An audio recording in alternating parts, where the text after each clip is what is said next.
Well, currently we are in section 4 and we are about to check out the last video, that is third video of this section.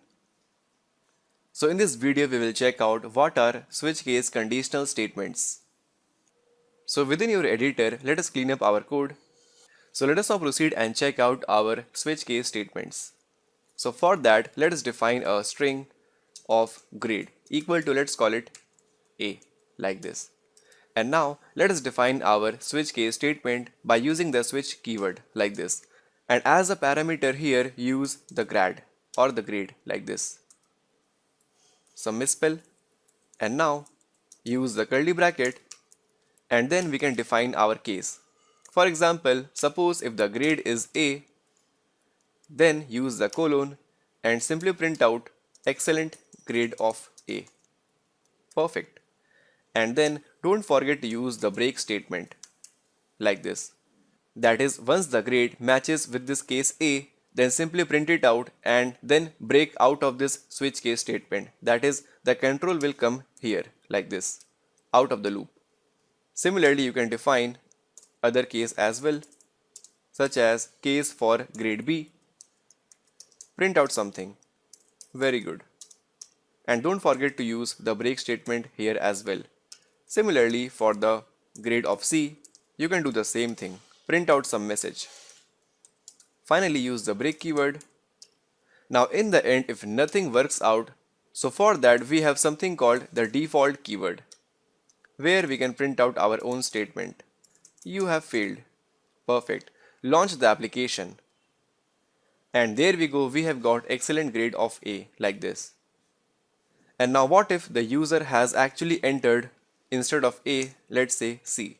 Launch the application and there we go, the case C has been executed. Good enough, but work hard. Now what if the user has entered some invalid grade, for example 1, 2, 3 like this, a string value. Launch the application and here we are getting the output as you have failed, which I think is not an appropriate output. So instead of you have failed, let us use here invalid grade. And for the case of failure, let us define our own case of case F. And then use the break keyword. Perfect. Launch the application and there we go, invalid grade for some weird grade here, right? Let us revert it back to A. And also in the end, I would like to make a point here. As a parameter in the switch function, you can only pass either integer or string. You can never pass in the boolean value or the double value. They are not allowed. As a parameter, only either string is allowed or the integer. Just make note of that.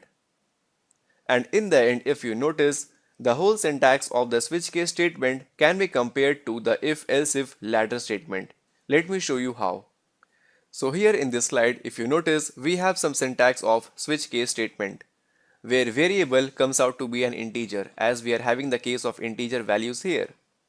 Now on the left, let us check out our if-else-if ladder statement. Suppose if the condition 1 is true, then simply execute this code. Similarly, if this condition is true, then simply execute this code. And in case the condition 1 is false, then simply check for condition 2. In that case, if it is true, then simply execute it, else check for condition 3. Now the same thing applies here in case of switch case statement as well. If this don't works out, then simply go for this case. If this also doesn't work out, then simply go further, and if nothing works out, then execute the default statement, which you can find it here in the end. Now similarly on the left as well, we have in the end the else part. If nothing works out, then simply execute the else block here. Perfect. So the switch case statement, you can compare it with the if-else-if ladder statements, which we saw in the previous videos, right? Remember? And also in the end, let us summarize that the variable used in the switch case statement here can be only either integer or the string. Please remember this. Other data types such as double or boolean are not allowed. Now with this, we have reached the end of this section. So in this section, we checked out first if and else conditional statements. Then we explored our conditional expressions. And at last, we checked out the switch and case statements. Now in the next section, we